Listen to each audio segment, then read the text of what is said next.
got 1, 2, 3 bands. I got my tickets. Come on, Stacy. You're going to miss your train if you don't hurry. You're really excited. Oh, I'm always excited when I go visit my sister, Tracy. We always have so much fun, and we've been planning this for so long. Here's your train. Right on time. Come on, nothing else to do. Paddington Stacy, Billy speaking. Oh, hello, Mr. King. Oh, yeah, she's right here. Mr. J.B. King, Esquire, superintendent of the railroad, probably wants to wish you happy travels. Stacy Jones speaking. Hello, Mr. King. Yes, sir. Oh, I see there's a problem, and all the trains have been rerouted through Snarleyville. Come on, let's put Stacy's bags on the train. I'd hold that thought, Becky. There may be trouble. Oh, yes, sir. I understand. Sure. Absolutely, sir. Yes. Goodbye. Come on, Aunt Stacy. Better hurry before the train leaves. Well, you better leave my bags right there. You mean you're going without your suitcases? Yeah, how are you going to brush your teeth? Oh, well, I'm not going at all. What? Yeah. There's a problem up in Snarleyville, and all the trains have been rerouted, and I have to make up a new train schedule. Can't you do that when you come back? Well, if Stacy doesn't make up the new train schedules, there could be an accident on the railroad. Yes, Billy's right. It's my responsibility, so come on, I better unpack and get to work. Poor Stacy. Yeah. What a shift. Man, I gotta agree. That is some raw deal. You okay, Rex? Just a little emotional, Tex. Nothing worse than being hogtied when all you want to do is see your kin.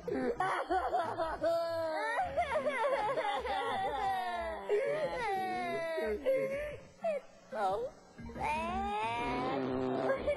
Well, seems to me if we're all feeling droopy in the chops, we ought to do something to pick ourselves up.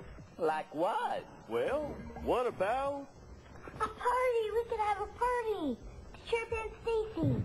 You mean like a surprise party? Sure, we could make decorations and have games and sweets and all sorts of neat things. Did I miss a party? No, Mr. Conductor. We said we were having a party. Well, that's different. I'd hate to have been to a party I missed, especially since I was just invited to another party. Is that why you have a balloon? That's right. This balloon will help me play leapfrog with all the frogs at Lucy's Leap. You mean you're going to play leapfrog with real frogs? Yes. And I'm sure we'll have a leaping good time. Of course, you have to be an expert to work the balloon. And I may not be an expert. Oh. Mr. Conductor, are you all right? Oh, yes. Just a little winded. I've heard of being taken for a ride, but that's ridiculous. Now, what were we talking about? We were here to tell you about the surprise party for Aunt Stacy. She's sad because she didn't get to go on her vacation. Oh, that's not good. But what is good is that she has friends like you to help her when she's feeling sad. It's like that time with Thomas and James and the breakdown train. Can you tell us what happened? You know, I have just enough time before my leapfrog party. Here we go. Every day, Sir Topham Hatt came to the station to catch his train. Hello, he always said to Thomas. Don't let the silly freight cars tease you. Remember, you have an important job as a special helper in the train yard.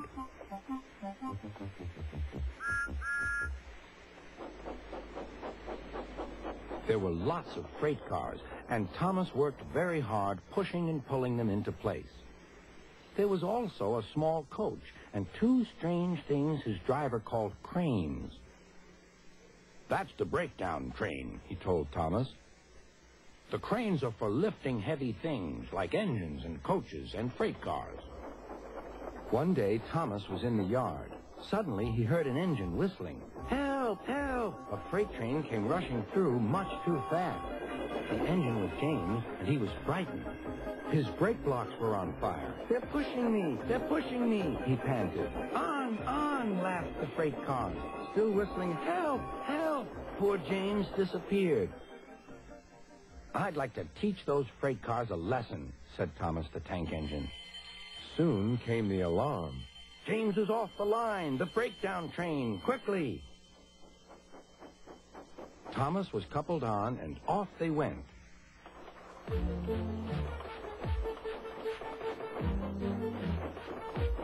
Thomas worked his hardest. Hurry, hurry, hurry, he puffed.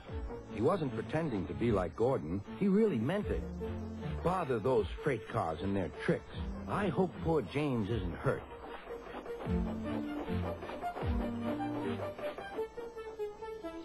James's driver and firemen were feeling him all over to see if he was hurt.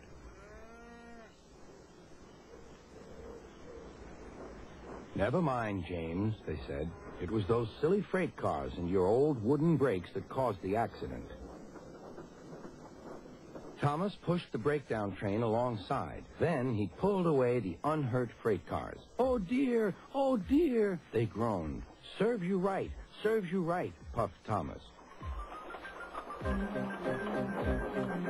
He was hard at work, puffing backwards and forwards all afternoon. This'll teach you a lesson, he told the freight cars. And they answered, yes, it will.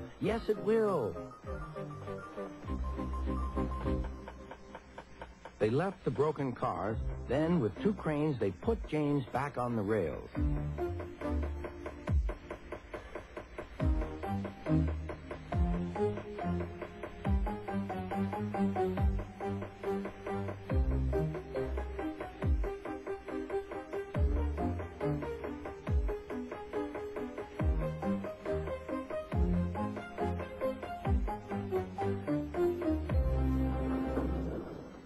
He tried to move, but he couldn't, so Thomas helped him back to the shed.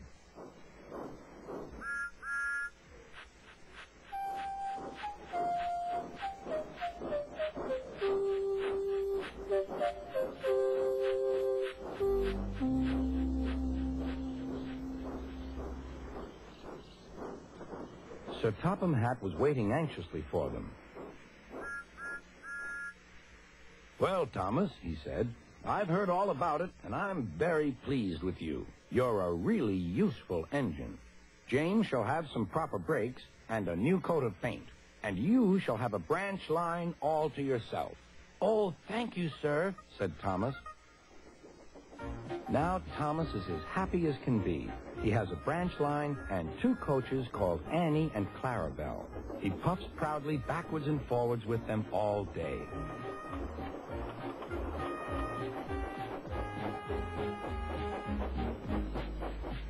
He is never lonely. Edward and Henry stop quite often and tell him the news. Gordon is always in a hurry, but never forgets to say, boop, boop, and Thomas always whistles, beep, beep, in return.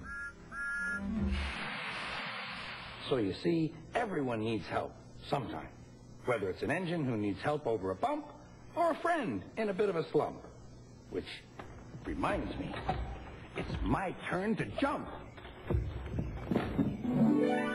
Hey, Miss Stacy George. Mr. Conductor's right. Let's make this the best party Stacy's ever had.